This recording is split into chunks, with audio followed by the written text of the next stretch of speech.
My understanding is that Lagos is no man's land. And yes, Lagos is no man's land. Lagos, the city of hustle, power, and dreams. What if I told you that it's also a city built on blood, betrayal, and silence?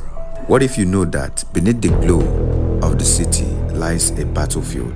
Forget what you heard about Lagos. Lagos is not run by people you see, but the ones you never question. From colonizers to warrior kings, from godfathers to street dogs, Lagos has always had the unspoken rule: control the street and you control the city. That brings us to the question in this video. Who are the kings behind the throne? Who calls the shots? Who is in control of the city? And lastly, who really owns Lagos? Is it the Yorubas, the Igbos, the Benin Empire, the British, or is it the man who mastered silence, loyalty, and the street? Before the Portuguese arrived in Atlantic shores of West Africa, followed by the British, Lagos was originally called Eko by the early settlers. These early settlers were known as the Awori people, who were a distinct clan, and their dialects being slightly different from the usual Yoruba you know today. They had migrated from Ile-Ife, which is the spiritual home of the Yorubas, around the 13th century, and they eventually settled on the islands and swamps surrounding the lagoons in Lagos. The Awori people, made up of farmers, mostly fishermen, and salt traders, they lived in scattered areas across what is now Isaloko, Ido, and parts of modern-day mainland Lagos. They lived in peace because these areas which they lived had rich water resources, mangrove forests, and fertile land. So the question here is, if they were peaceful, what really went wrong? Lagos is blood, sweat, and tears of many generations past. It's blood of politicians, goons, thugs put together for a staple of power and the ownership of the land. A city shaped by colonizers, brutal generations, warrior kings, godfathers, and even local champions. Everything began to fall apart around the 15th century when Benin, a powerful empire then, which was led by kings who weren't farmers but warriors.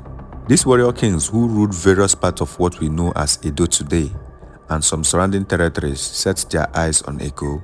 Eko flourished mostly by trade because their water had direct access to the Atlantic Oceans, making it automatically open for European traders, and this got the attention of Oba of Benin, who realized the economic value of the area, after which he sent his militia chiefs to take control of the city. The war general who led the raid on Eko was known as Ashipa. Ashipa, who historians claim to be a Yoruba noble from Ile-Ife, and also a trusted lieutenant of Benin, arrived in Eko not as warrior but with a royal regalia sent from Benin. Soon, he successfully installed himself as the first ruler of Lagos, and from him, the lineage passed down to the Obas of Lagos we know today. But Ashipa still recognized and paid tribute to the Oba of Benin, who was regarded as the source of political authority. That is to say, while Lagos was geographically Yoruba, the political roots were from Benin. In 1492, the Portuguese arrived and named the area Lagos because the area resembled a port city they have in southern Portugal, also called Lagos. The Portuguese quickly transformed Lagos from a small community of farmers to a land of slave trade. The Obas began selling their own people, who were their rivals, to Europeans in exchange for guns, rum, and wealth. This continued to the 19th century in 1914, when Lagos became the capital of Nigeria. Being regarded as no man's land, everyone from far and near came to trade and seek wealth until the military took over in 1966. During this period, little did the Obas and the foreign invaders know that the Igbos were taking over the lands through purchase, while others were chasing power. Being a military outpost in the minds of men like Muhabaji and Bolaham Madesiru, they ran the state like one. There was no democracy at that time, so it was strictly ruled by order and hierarchy. This rule gradually turned Lagos into a quest of elite control, even after Nigeria returned to civil rule in 1979. The game was simple. The military gave elites power to become governors on the condition that they would dance to their tune once they are in office. When Governor Lateef Jakande came into power with the dream of developing Lagos schools, housing, and modern infrastructure, he was cut short by the military coup of 1983, making the game more clearer to subsequent governorship aspirants.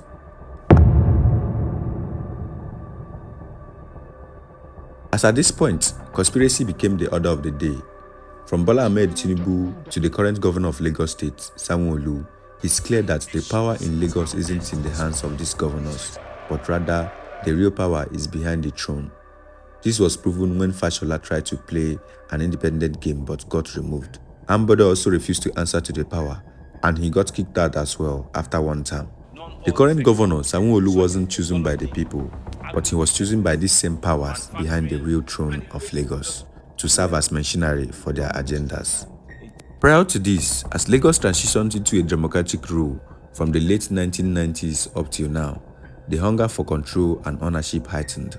Lagos went from a state with the highest internal generated revenue to a state that produces street gangs, thugs, and courts who are used as weapons for power clashes between parties.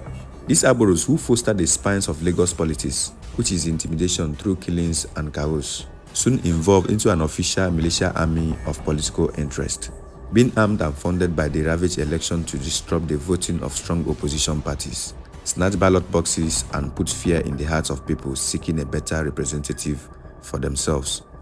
In fact, most votes in inner polling units, especially in places like Mushin, Oshodi, Ajegunle, Surulere, and so on, have their vote decided before the voters even arrive. These thugs control all this with guns, knives, and violence. This is seen eminent in 2019 and 2023 election, where these thugs were disrupting votings that didn't favor APC in Akota and other strong polling units. Now, the question is, who sent them? Why is it their interest if they were not controlled or funded by somebody behind the scene? In case you don't know, before APC came into play as a major party in control, every governor who ruled from 1999 till date came from one political structure, not party, but structure. That way, even when the party name changes following evolution, the engine system still remains the same. The evolution goes like this. After the annulment of the 1993 presidential election, MK Abiola was said to have won but was met with resistance that came from Lagos. A group rose from the resistance which was known as NADECO, the National Democratic Coalition. This group was filled with activists, intellectuals who stood against the military and pushed a return to democracy. Among these members was a very strategic man who was the senator by name Bola Ahmed Tinubu. And after democracy returned in 1999, many members of the NADECO party formed a party of their own known as AD, the Alliance for Democracy. The difference being that this new party had its roots in Yoruba nationalism, and they dominated the southwest, under which Tinubu became the governor of Lagos State.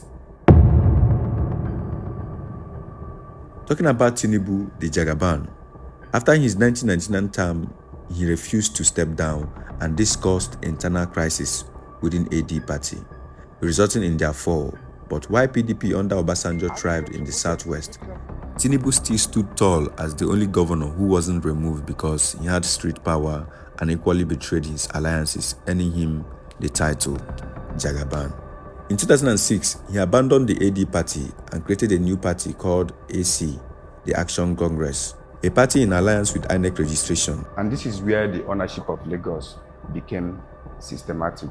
The AC party soon became ACN, the Action Congress of Nigeria. And in 2013, the party merged with other parties to form what is today known as APC, the All Progressive Congress.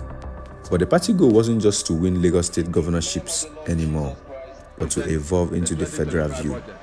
And today, Tinubu is the president of the Federal Republic of Nigeria through this party. Talking about the Igbos in Lagos, no doubt it's quite a sad one that the city of Lagos, which is considered to be a citadel of migration, where people come to invest, seek a better life, still treat some of their migrant settlers as unwanted tourists. There is no doubt the Igbo people did not just come to seek wealth, but they have contributed in the cultural, economic, and demographic aspect of Lagos. But how come they have no say in the political aspect of Lagos? In places like Alaba, Trade Fair, Asampa, Ojo, Isolo, Okata, Surulere, Aja, Ikeja, and so on, you will see the posterity of Igbo people in Lagos. Their presence cannot be denied because it speaks volumes. not just in population, but also in real estate ownership, in commerce, in schools, even back to generational roots. Many Igbos who lived in Lagos didn't just migrate there. Most of them were born there, schooled there, and raised their families there, and even owned properties and businesses worth millions of naira legally. But guess what? They get bullied every time during the elections. They are often silenced and violated, almost as if they have no right to political voices in the state. This happens over and over again. And while some deem it okay by arguing that it is the fault of the Igbos, who focuses on nothing more in life than finding wealth, others also argue that Igbos chose commerce culturally and not politics.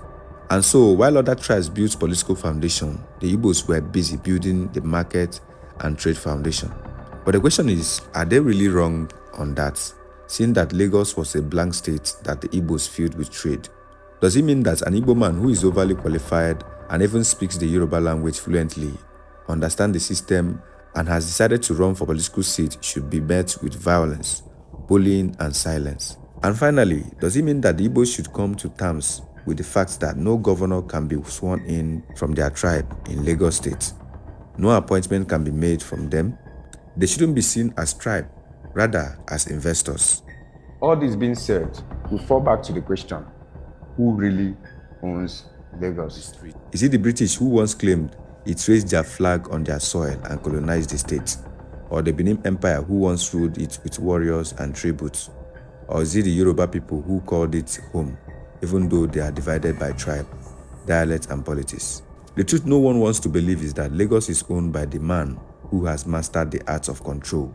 And this has very little to do with the leadership control, but rather control of the street, the ballot, the media, and most especially the silence of the people.